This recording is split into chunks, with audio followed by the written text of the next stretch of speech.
Hello everyone, welcome back to my channel. इस video में बात करेंगे चैप्टर नंबर 18 की। ये चैप्टर है आपका एक्सक्रेटरी सिस्टम का, उत्सर्जन तंत्र। मतलब हमारे शरीर से जो भी चीज़ बाहर निकलती है उसके बारे में यहाँ पे बात होगी।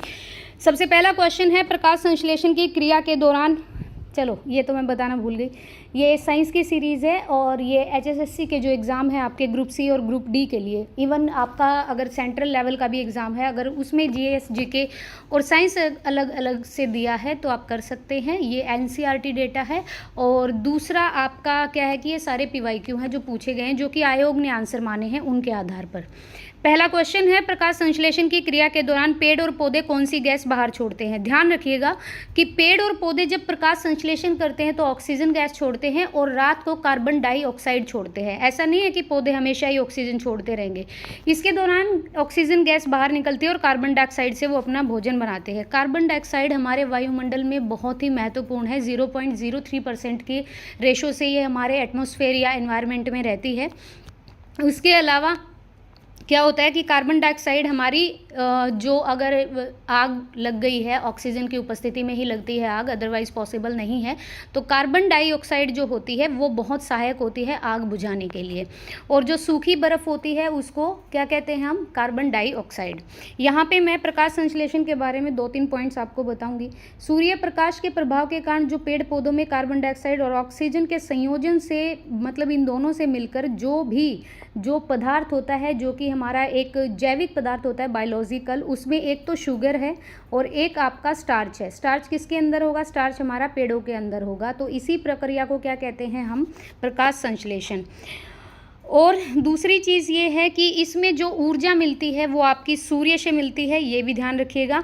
और अगर यहाँ से बात करें कि सूर्य से जो आने वाली जो एनर्जी होती है उसके लिए जो पेड़ पौधे होते हैं, शैवाल होते हैं जिसे एल्गाई कहते हैं, काई इत्यादि, ये सारे क्लोरोफिल को किस में चेंज कर देते हैं? केमिकल रिएक्शन में चेंज करते हैं। ध्यान रखिए, फोटोसिंथेसिस के दौरान जो भी क्रिया करते हैं हमारे पेड़ पौधे, वो कैसी क्रिया होती है? वो एक केमिकल रिएक्शन होता है, मतलब एक रासायनिक क्रिया या रासायनिक ऊर्जा में बदल देते हैं।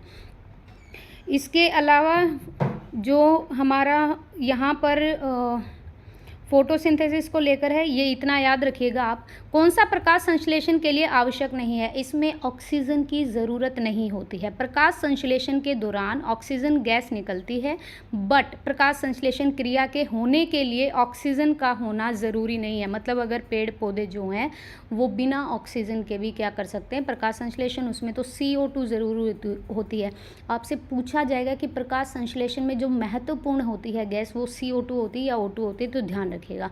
परंतु प्रकाश संश्लेषण के लिए कार्बन डाइऑक्साइड, पर्णहरित जिसे क्लोरोफिल कहते हैं, सूर्य का प्रकाश का होना ज़रूरी होता है। नेक्स्ट बात करते हैं आपके क्वेश्चन नंबर 3 की। नेक्स्ट हमारा क्वेश्चन है, मानव में वर्क की निस्संद या फिल्ट्रेशन इकाई क्या होती है? तो ये होती है हमारी नेफ्रॉन। आपको पता होना चाहिए कि नेफ्रॉन क्या होता है। जो ये प्रक्रिया है, इसमें जितने भी आपके लिक्विड या गैशियस फॉर्म में जो तरल पदार्थ हैं, मतलब जो भी हमारे सब्सटेंस हैं, उसको क्या करते हैं, फिल्ट्रेशन के यूज़ से उसको हटा दिया जाता है। और जो तरल पदार्थ को, जो लिक्विड सब्सटेंस को मतलब अपने में से अलो करने की या पास करने की अलोमेंट देता है, जो अनुमति देता है, लेकिन हमारा जो सॉलिड पार्ट होता है वो तो एज इट इज़ रहता है। और जो भी लिक्विफाइड फॉर्म में जो हम बाहर निकालते हैं, जैसे कि आपका यूरिया हो गया, ठीक है जी। एक चीज़ याद रखिएगा कि जो हमारी किडनी होती है उसके अंदर होते हैं नेफ्रॉन। किडनी 2 होती हैं, आप सभी को पता है, बीन के आकार की होती हैं, छोटी छोटी होती हैं। और अगर आपके अंदर एक किडनी भी आपकी मतलब सही से काम कर रही है, देन आप सरवाइव कर सकते हो। ऐसा नहीं है कि भाई 2 किडनी का होना ज़रूरी। आपने कई बार सुना भी होगा कि एक किडनी दान दे दी गई या फिर एक किडनी उसने बेच दी अपनी। तो किडनी जो है वो एक भी होगी तो हम काम चला लेते हैं, ये चीज़ ध्यान रखिएगा। नेक्स्ट अगर बात करते हैं क्वेश्चन नंबर, यहाँ पे थोड़ी डिटेल दी है। जो हमारा वर्काणु होता है, ये वृक्क की निस्यंदन इकाई है। नेफ्रॉन को उत्सर्जन इकाई भी कहा जाता है, एक्सर्शन यूनिट भी कहा जाता है। वृक्क के भीतर वर्काणु 2 महत्वपूर्ण कार्य करते हैं। एक तो ये ब्लड से जितने भी एक्सक्रेटरी जो पदार्थ होते हैं, उत्सर्जित जो पदार्थ होते हैं, उनको हटा देते हैं। और ये ब्लड में जो भी हमारे न्यूट्रिएंट्स होते हैं जो कि नेसेसरी होते हैं, उन तत्वों को बनाए रखते हैं। तो ध्यान रखिएगा। मानव में मुख्य नाइट्रोजन अपशिष्ट क्या है? मानव में जो नाइट्रोजन अपशिष्ट होता है वो होता है आपका अमोनिया। जंतुओं में अमोनिया एक नाइट्रोजन अपशिष्ट है। अमोनिया का जो डिटॉक्सिफिकेशन होना बहुत ज़रूरी है। स्तनधारी जैसे मैमल्स हो गए, जैसे मनुष्य हैं, अमोनिया को यूरिया में परिवर्तित करके क्या करते हैं, बाहर निकालते हैं। आपने कभी पक्षियों को यूरिया बाहर निकालते हुए देखा है? नहीं। वो जैसे कहते हैं ना कि कबूतर ने बीट कर दी या चिड़िया ने कर दी, जो भी कर दी, तो पक्षी जो होते हैं वो सॉलिड फॉर्म में अपने एक्सक्रीटरी सिस्टम से वेस्ट को बाहर निकालते हैं, और जो ह्यूमन बीइंग होता है वो अमोनिया को यूरिया की फॉर्म में करके उससे शरीर से बाहर निकलता है। जबकि देखो सरीसृप जो हमारे रेप्टाइल्स होते हैं, सरप इसे यूरिक एसिड में चेंज करके शरीर से बाहर निकालते हैं। तीनों चीज़ें याद रखिएगा। वनस्पति के द्वारा शोषण किया गया अतिरिक्त जो जल होता है ज़्यादातर इसके द्वारा हवा में विलीन हो जाता है। जो पत्ते की निचली सतह होती है उसके द्वारा हवा में विलीन हो जाता है। अब यहाँ पर डिटेल पढ़िएगा।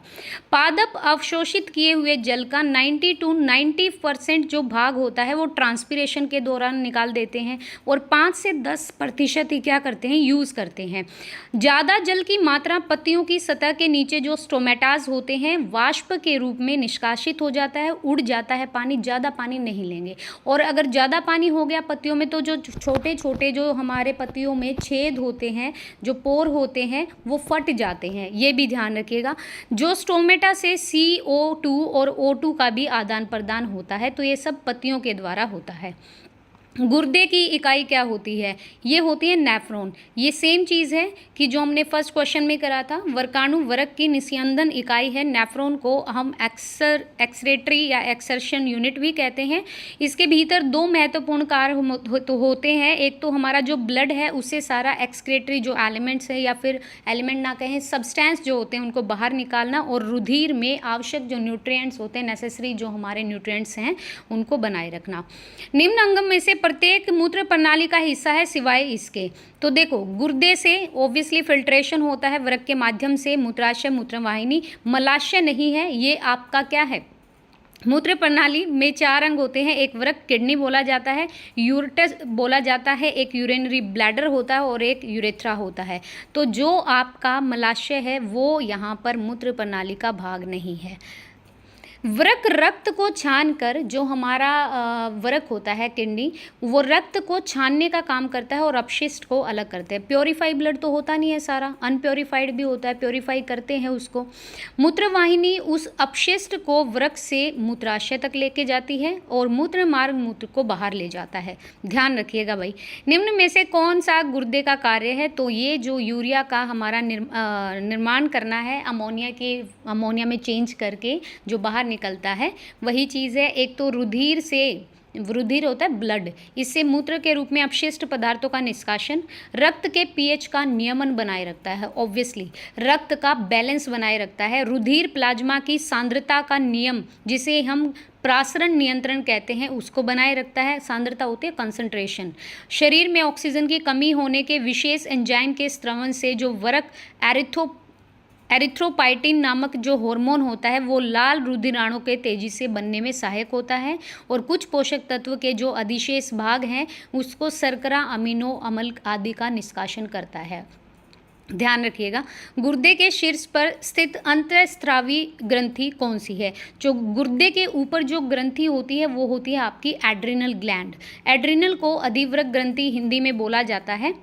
तो ये है हमारा एक्सक्रीटरी सिस्टम का जो 9 ही क्वेश्चन है यहाँ पे। बाकी आप ज़रूर करिएगा 10th क्लास की साइंस में, या 8th क्लास की ले लेना, 9th में नहीं मिलेगा आपको ये एक्सक्रीटरी सिस्टम, इसको ज़रूर कर लेना। नेक्स्ट है आपका रिप्रोडक्शन सिस्टम।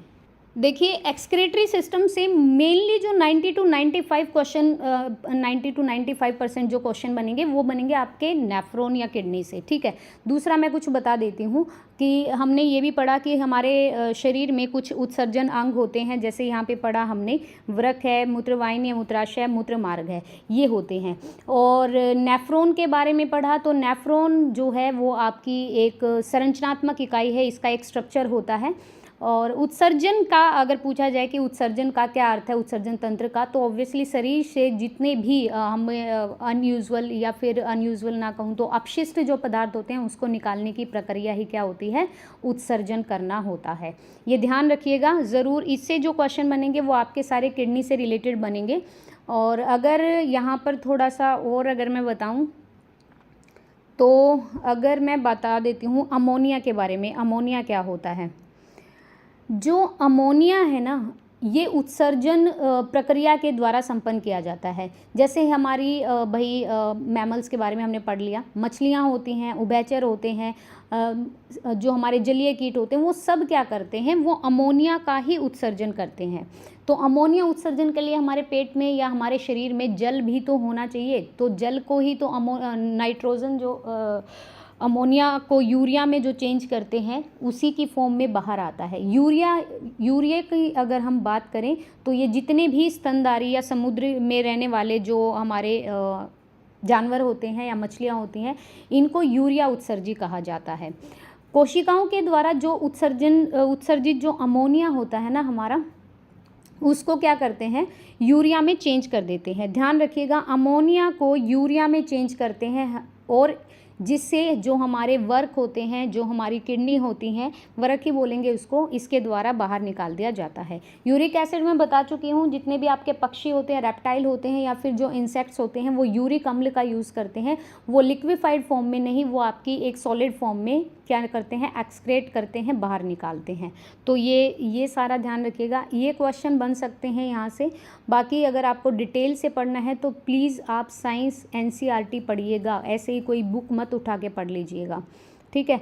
एक मैं अगर यहाँ पे अगर मैं पूछूं कि रक्त का जो निस्पंदन कार्य होता है वो प्रति मिनट कितना होता है, तो प्रति मिनट होता है 1000 से 1200 ml का, इतना प्योरीफाई करता है, ठीक है। और बाकी अगर यहाँ पे उत्सर्जन में आपके कौन कौन से तत्व होते हैं जो कि सहायक होते हैं, तो हमारे देखो वर्क तो होते हैं, उसके अलावा हमारे लंग्स होती हैं, उसके अलावा हमारे स्किन होता है, उसके अलावा हमारा जो लीवर होता है वो भी मतलब हेल्प करता है। जो हमारे लंग्स होते हैं वो तो CO2, फेफड़े जो होते हैं हम CO2 बाहर निकालते हैं ऑब्वियसली। जो हमारा लीवर होता है ना, ये बिलीरुबिन, आपने एक नाम सुना होगा, बिलीरुबिन या बिलीवर्डिन, और जो हमारे स्टेरॉइड्स हार्मोन होते हैं उनको बाहर निकालता है लीवर। फेफड़े निकालते हैं CO2 को। और जो हमारी त्वचा है, त्वचा अगर आपके स्किन पर मतलब पसीना आ रहा है, स्वेट हो रहा है, तो इसका मतलब पसीने के साथ आपका क्या हो रहा है, हाइड्रोकार्बन जो होता है वो उसका उत्सर्जन करते हैं। ये ध्यान रखिएगा। नेक्स्ट है हमारा चैप्टर प्रजनन तंत्र। मैं बहुत हमारा आधे से ज़्यादा साइंस कंप्लीट हो चुका है, कुछ रहता है यहाँ पे, तो मैं धीरे धीरे करके आपको करा दूँगी। रही बात लाइव सेशन लेने की, अभी मेरे पास टाइम नहीं है बिल्कुल भी, तो अभी मैं खुद तैयारी कर रही हूँ मेरे पेपर की, तो उसके लिए अभी अगर मेरे को लगा कि भाई लाइव में मेरे पास डिजिटल बोर्ड नहीं है, ना ही मेरे पास कोई टीम है, तो मैं फिर वो आपको वाइट बोर्ड से ही करा पाऊँगी, ठीक है। उसमें बहुत टाइम लग जाएगा, एक एक चीज़ में आपका 25 से 30 मिनट लग जाएंगे। पुरुषों में गुणसूत्रों का निम्न में से कौन सा संयोजन है, मैंने उस दिन भी बताया था, फीमेल में हमेशा एक्सेस होता है और मेल में XY होता है। Y ही ये जेंडर को चेंज करता है, अगर लड़का होगा तो XY होगा और लड़की होगी तो XX होगा। टोटल पेयर पूछे जाएं तो 20, एक सेकेंड, टोटल अगर पूछे जाएं तो 22 और एक पेयर आपका अलग होता है, और अगर वैसे पूछे जाए पेयर ना पूछे जाए तो 46 होते हैं। यहाँ पे देखिए, मानव शरीर में 23 जोड़े अर्थात 46 क्रोमोसोम होते हैं, जिसमें से 22 जोड़े अगर सिमिलर पूछे जाएं कि कौन से जोड़े सिमिलर, कितने जोड़े सिमिलर होते हैं, तो 22। टोटल जोड़े पूछे जाएं पेयर तो 23, और वैसे कुल क्रोमोसोम पूछे जाएं तो 46। तीनों क्वेश्चन अलग रखिएगा। 22 जोड़े महिला और पुरुष में समान है, बट एक जोड़ा XY जो कि पुरुष में होता है और महिला में एक्सेस होता है, वो भी मैंने बता दिया है कि XY होगा तो लड़का होगा, XX होगा तो लड़की होगी। नेक्स्ट है DNA फिंगरप्रिंट का प्रयोग किसकी पहचान के लिए किया जाता है। आपने ये तो हर चीज़ पता ही होगी आपको। अगर किसी बच्चे की पहचान करनी है, गुम हो गया और डीएनए से चेक करना है, गुम नहीं हो गया मतलब वैसे है तो चेक करना है ये मेरा बेटा नहीं, मेरी बेटी नहीं, ऐसा कोई बोलता है तो उसका डीएनए टेस्ट होता है। चोर के लिए होता है, जो रैपिस्ट होते हैं उनके लिए होता है। इस प्रक्रिया को हम जेनेटिक फिंगरप्रिंट कहते हैं और डीएनए प्रोफाइलिंग भी कहा जाता है। इस तकनीक का जो आविष्कार किया वो 1984 में ब्रिटिश लिसेस्टर विश्वविद्यालय के वैज्ञानिक जो सर एलेक थे उन्होंने किया, सर एलेक जेफरेज ने। इस प्रक्रिया का प्रयोग माता पिता को पहचानने, चोर, अपराधी और जो आपका रेपिस्ट होते हैं उसके लिए फॉरेंसिक जांच का यूज़ किया जाता है। यहाँ पे अगर आपसे डीएनए की फुल फॉर्म पूछ ली जाए, ठीक है, डीएनए होता है deoxyribonucleic acid, deoxyribonucleic acid. DNA की खोज अगर पूछी जाए, ये तो देखो इन्होंने तो क्या मतलब यहाँ पे अगर हाँ इन्होंने टेस्ट की बात की है फिंगरप्रिंट्स की, तो एलेक जेफरेज है। अगर डीएनए की खोज के बारे में पूछ लिया जाए कि खोज किसने की थी, तो वो की थी आपकी फ्रेडरिक मिशर ने। फ्रेडरिक मिशर ने 1869 में की थी ये, ठीक है। और जो डीएनए होता है वो ऑब्वियसली हमारी जो हेरिडिटी होती है, आनुवांशिक सूचनाओं का वाहक होता है। डीएनए के जो लक्षण होते हैं वो एक पीढ़ी से, एक जनरेशन से दूसरी जनरेशन में जाता है। कहते हैं ना कि इसके पिताजी भी यही काम मतलब उसकी जो आदतें होती हैं, कुछ सिमिलैरिटी होती है, वो डीएनए के कारण ही होती है, ये भी ध्यान रखिएगा।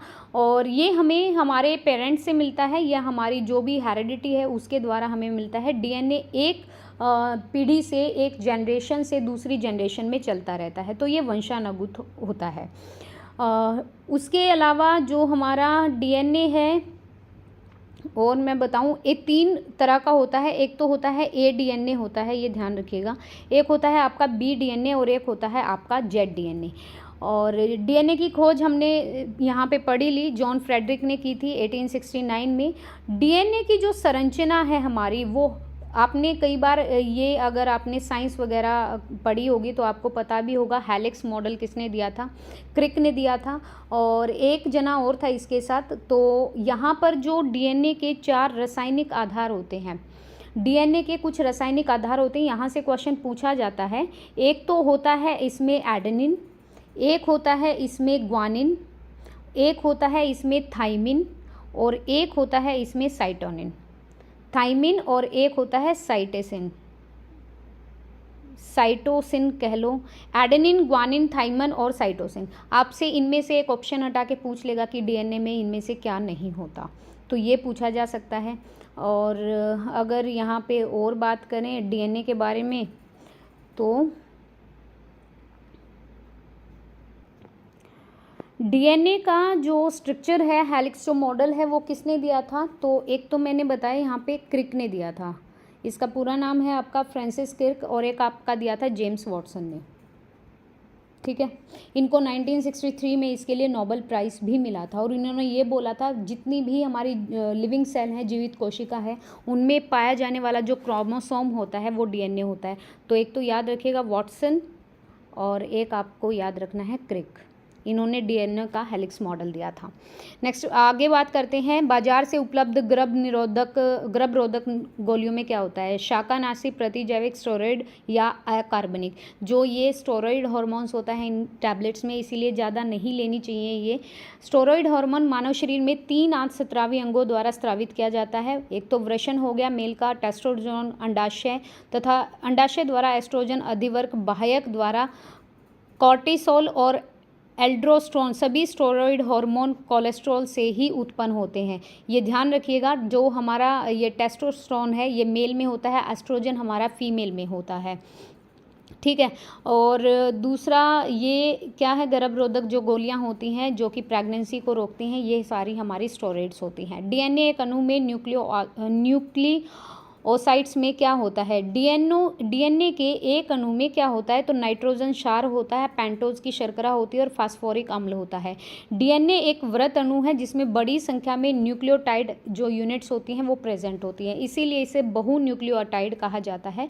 रासायनिक रूप से एक न्यूक्लियोटाइड के 3 घटक होते हैं, एक तो नाइट्रोजनधारी क्षार, एक शर्करा होगी जिसे पेंटेज और डीऑक्सीराइबोज कहते हैं, और एक होता है आपका फॉस्फेट जो कि एक अकार्बनिक पदार्थ पदार्थ है। नाइट्रोजन सारी जो क्षार होता है वो दो तरह का होता है, एक होता है प्यूरिन, एक होता है पायरिमिडिन। तो प्यूरिन भी आगे दो तरह से होते हैं, मैंने आपको बताया, एडेनिन, ग्वानिन, थाइमिन और आपका साइटोकाइसिन जो भी था। पायरिमिडिन दो तरह के होते हैं, साइटोसिन और थाइमिन। तो चारों चीज़ मिलेंगी आपको। आपके डीएनए में क्या क्या मिलेगा? एडेनिन मिलेगा, ग्वानिन मिलेगा, साइटोसिन मिलेगा और थाइमिन मिलेगा। इस प्रकार डीएनए में नाइट्रोजनधारी जो क्षार के आधार पर 4 तरह के न्यूक्लियोटाइड पाए जाते हैं। एक प्राणी जो मुकुलन द्वारा पुनरुत्पादित हो जाता है। मुकुलन क्या होता है? मुकुलन जो होता है ये होता है आपका, जैसे हमारा खमीर होता है, यीस्ट होता है, हाइड्रा, दोनों ही जीव मुकुलन करते हैं। 10th क्लास की साइंस देखना, उसमें एक स्ट्रक्चर मिलेगा। अगर उसका पुनरावृत्ति मतलब बडिंग करते हैं, ये छोटा सा आपने पार्ट लगाया तो वो धीरे धीरे बढ़ता चला जाएगा। किंतु ब्रायोफालोम अर्थात पत्थर चट्टा जो होता है वो एक कायिक प्रवर्धन वेजिटेटिव प्रोपेगेशन द्वारा होता है। मुकुलन क्या होता है? मुकुलन हमारे शरीर का कोशिकाओं या कोशिकाओं में विभाजन से एक उभार आना और नए जीव का जन्म होता। जो हमारा हाइड्रा होता है ना, उसका अगर वो क्या करता है, एक बार कंप्लीट हो गया तो अपना एक पार्ट नीचे गिरा देता है, फिर इससे दूसरा पार्ट बनता है, फिर नीचे गिरा देता है, फिर दूसरा पार्ट बनता है। ये क्या होता है? यही होता है बडिंग या मुकुलन। कोशिकाओं में बार बार विभाजन से एक उभार आता है और एक नए जीव का जनरेट हो जाता है, नए जीव का जन्म होता है। कायिक वर्धन क्या होता है? उच्च वर्ग के कुछ पादपों में जनन की जो विधि होती है वो पादप के वृद्धि अंग जैसे जड़, तना और पत्तियों में से एक नया पादप होता है। जैसे आपने प्याज लगाना है, केला लगाना है, लहसुन, जलकुंभी, अमरूद, पत्थर चट्टा, आप ना इसका छोटा सा भाग लगाओ, तना या पत्ती लगा लो, तो ये कायिक वर्धन होता है। मुकुलन होता है जब आपके शरीर का कोशिका का विभाजन होता है इसमें और नए जीव का क्या होता है? जन्म होता है। ठीक है। और जो हमारा हाइड्रा होता है या खमीर होता है, ईस्ट जिसे बोलते हैं, वो भी मुकुलन होता है। निम्न में से एक को 12 वर्ष से कम आयु वाले बच्चे में प्रमुख चिकित्सीय लक्षण रूप से एड्स जो है उसमें शामिल नहीं किया जा सकता। किस चीज़ का? 1 माह से अधिक अगर आपको कफ है तो उसके कारण एड्स हो जाता है क्या? वचन घटना, जीर्ण अतिसार या लंबी जौवरावस्था। आपको पता होगा कि भाई एड्स जो है ये हमारी विषाणु से होने वाली क्या है? बीमारी है। और ये इसमें से कौन सा लक्षण है कि भाई जो एड्स के रोगी में पाया जाता है, ये बताइएगा। बच्चों में एड्स के लक्षण, 1 माह से ज़्यादा अगर आपका कफ हो गया है तो उसको ना एड्स नहीं कहते, उसको फिर टीबी बोला जाता है। बच्चों में एड्स के कुछ लक्षण होते हैं, ये बच्चे के दिमाग पे असर डालता है और जिसके कारण मिर्गी की शिकायत रहती है। जो हमारा HIV होता है ये हमारा एक वायरस है और ये हमारे इम्यून सिस्टम को, इम्यून जो सिस्टम होता है हमारे अंदर, उसको कमज़ोर बनाना स्टार्ट कर देता है। HIV की फुल फॉर्म होती है आपकी ह्यूमन इम्यूनो आई से लिख लो, immunodeficiency virus. Human immunodeficiency virus होता है। और ये जो हमारा एड्स होता है ये किस किस कारण हो सकता है, इसके क्या बचाव होते हैं, वो यहाँ पे डिस्कस मैं करने वाली हूँ। कि HIV एक तो आप याद रखना 3 तरह से हो सकता है आपका HIV एड्स। ठीक है। एक तो हो सकता है कि भाई मदर से बेटे को हो गया। ठीक है। दूसरा आपका हो सकता है कि जो यौन क्रिया होती हैं फिज़िकली, उससे हो सकता है। और बेसिकली फिज़िकली जो एड्स होता है उसके होने के बहुत कम चांसेस होते हैं और इसकी दर कम होती है, ये ध्यान रखिएगा। ठीक है। एड्स से आपका कौन सा जो अंग है, 2 होते हैं ये, एड्स से कौन सा अंग आपका प्रभावित होता है? एड्स जो है ये जो विषाणु होता है, वायरस होता है, ये हमारे शरीर को क्या कर देता है? बाहर से अगर कोई रोग एंटर कर गया तो फिर आपका इम्यून सिस्टम मतलब वीक हो रखा है। ये हमारे ब्लड में ना T सेल्स होती हैं, हमारे रक्त में T सेल्स होती हैं और जो हमारे ब्रेन में होती हैं उनको प्रभावित करता है, अफेक्ट करता है और धीरे धीरे क्या कर देता है? नष्ट करना स्टार्ट कर देता है। तो एड्स में ये लक्षण होते हैं। और बाकी आपको ध्यान रखना है ये एक वायरस से होने वाली बीमारी है। बच्चों में साधारण सी बीमारियां जैसे कान में इन्फेक्शन, सर्दी, पेट में दर्द, डायरिया ये लगना, निमोनिया होने लगता है, बच्चों के फेफड़े में इन्फेक्शन या फंगस इन्फेक्शन होने लगता है। और 1 दिसंबर को हम हर साल क्या करते हैं? विश्व एड्स दिवस मनाते हैं। मानव पुल्लिंग में कौन से क्रोमोसोम XY होते हैं? वैसे 23 जोड़े हैं, टोटल 46 क्रोमोसोम है, 22 जोड़े महिला में और पुरुष में समान और 1 जोड़ा पुरुष में अलग होता है एक्स वाई, महिला में एक्स एक्स वाई हमारा लड़के के लिए और एक्स हमारा लड़की के लिए। आनुवांशिकता का किसने दिया था, किसको फादर ऑफ हेरिडिटी बोला जाता है, आनुवांशिकता? तो ये हम थे हमारे ग्रेगर मेंडल। साइकोलॉजी पढ़ते होंगे तो उसमें भी इसका बहुत बड़ा रोल है इनका सॉरी। प्रतिरक्षा विज्ञान के प्रतिरक्षा विज्ञान के जो पिता हैं वो हैं एडवर्ड जेनर, और वनस्पति शास्त्र के जो पिता हैं वो हैं थियोफ्राइट्स। जीवाणु विज्ञान के पिता हैं हमारे रॉबर्ट कोच, सेल की खोज की थी। उसके अलावा जो सूक्ष्म जैविकी के जो पिता हैं वो हैं लुईस पाश्चर। वर्गीकी टैक्सोनॉमी के जो पिता हैं वो है कैरोलस लिनियस, और आनुवांशिकता के पिता है ग्रेगर मेंडल। मैं आपको बता दूं, ग्रेगर जॉन मेंडल ने मटर के पौधे पर सबसे पहले हेरिडिटी को डिफाइन किया था। इन्होंने क्या किया था कि मटर के इन्होंने कुछ पौधे लगाए, और कुछ पौधे क्या हुए कि भाई बीज लगाया, कुछ पौधे तो बड़े, कुछ पौधे छोटे हो गए। फिर उन्होंने छोटे बड़े को मिक्स करके लगाया। तो इन्होंने कहा कि हेरिडिटी कहीं ना कहीं इंसान की जनरेशन पर या इंसान की लिविंग सिस्टम पर असर डालती है, वो डालती भी है। लेकिन हमारे जो लिविंग उसमें सबसे ज़्यादा जो मेन इंपॉर्टेंट रोल प्ले करता है वो करता है आपका इन्वायरमेंट। मान लीजिए कि भाई किसी के माता पिता, कोई किसी का पिता बहुत लंबा है या माता बहुत लंबी है, तो बच्चे भी लंबे होते हैं। कुछ केसों में हो जाता है कि बच्चे भी लंबे नहीं हो पाते, छोटे हो जाते हैं फिजिकली अपीयरेंस से।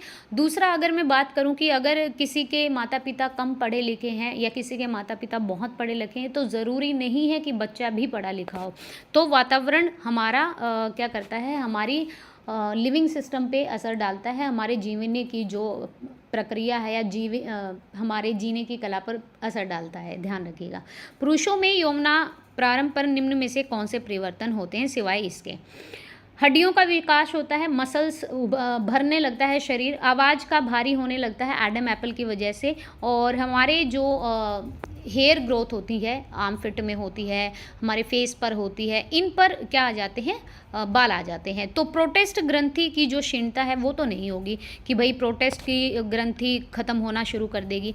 पबर्टी बोलते हैं यौवनारंभ को, इसको किशोर अवस्था भी बोलते हैं। मनुष्य के जीवन काल में जब उसमें जनन की क्षमता आरंभ हो जाती है, मतलब अब वो बोलते हैं ना बड़ा हो गया। 9th-10th में जब लड़का हो जाता है तो चेहरे पर, या 11th-12th में उसके बाल आना स्टार्ट हो जाते हैं, मतलब अब वो रिप्रोडक्शन करने के लायक हो गया। ये समय यौवनारंभ कहलाता है। अगर स्त्रियों में पूछे तो 12 से 16 वर्ष की आयु में, और पुरुषों में भी ये तभी आरंभ होता है। इसके कुछ लक्षण हैं, मसल्स भरने लगेंगी, मांसपेशियाँ, हड्डियों का विकास होगा। स्त्रियों में क्या होता है, जो हमारी चेस्ट का पार्ट है वो क्या हो जाता है, डेवलप्ड हो जाता है। पुरुष के चेहरे, पेट, छाती, इन पर बाल आने स्टार्ट हो जाते हैं, तो ध्यान रखिएगा। डीएनए का पूरा नाम है deoxy ribo nucleic acid. DNA एक वृत्त अणु है, बड़ी संख्या में न्यूक्लियोटाइड यूनिट्स होती हैं इसमें, इसीलिए इसको बहुन्यूक्लियोटाइड्स कहा जाता है। इसके 3 घटक होते हैं, एक तो नाइट्रोजन धारी क्षार, एक शर्करा होती है, और एक फॉस्फेट होता है। बार बार याद करोगे तो यहीं पे याद हो जाएगा। फॉस्फोरिक अम्ल का एसिड है ये H3PO4, जो कि एक अकार्बनिक पदार्थ है। नाइट्रोजन धारी क्षार 2 तरह का होता है, एक प्यूरिन होता है, एक पायरिमिडिन होता है। प्यूरिन 2 प्रकार का होता है, एडेनिन और ग्वानिन, और पायरिमिडिन 2 तरह का होता है, साइटोसिन और थाइमेसिन। इस प्रकार डीएनए में नाइट्रोजन धारी जो क्षार होते हैं वो 4 प्रकार के न्यूक्लियोइड्स पाए जाते हैं। जॉन वॉटसन और क्रिक ने इसका हेलिक्स का मॉडल दिया था। गुणसूत्र डैश का भाग है। गुणसूत्र हमारे डीएनए के अंदर जो होता है उसका भाग है। तो जीन एक अणु है, डीएनए के खंड हैं जो गुणसूत्र के लिए महत्वपूर्ण घटक है। डीएनए एक पीढ़ी से दूसरी पीढ़ी में सूचनाओं के वाहक है। कौन सा निषेचन में होता है, निषेचन किस में होता है हमारा, ये होता है फैलोपियन ट्यूब में। तो ध्यान रखिएगा, मैं आपको यहाँ पे थोड़ा सा बता दूंगी। जंतुओं में नर के जो स्पर्म होते हैं वो हमारी फीमेल के ओवम में मिलकर एक यूनिट बनाते हैं, और इससे हमारे नए जीव का सर्जन होता है। इसी को फर्टिलाइजेशन होता है। तो जो फर्टिलाइजेशन होता है ना, बच्चा हमेशा फैलोपियन ट्यूब में होता है। ये आंतरिक भी हो सकता है, बाह्य भी हो सकता है, और मनुष्य के अंदर आंतरिक निषेचन होता है, बाह्य नहीं होता है। एड्स का पूरा नाम क्या है, again the same question, acquired immune deficiency syndrome. AIDS एक सेक्सुअल ट्रांसमिटेड रोग, एसटीडी है, जो सीधे संपर्क से फैलता है। 1 दिसंबर को मनाया जाता है। ये थे आपके 2 चैप्टर। नेक्स्ट चैप्टर होगा होगा कंट्रोल एंड कोऑर्डिनेशन का, जिसमें हमारा ब्रेन का बहुत ज़्यादा इंपॉर्टेंट रोल प्ले होगा।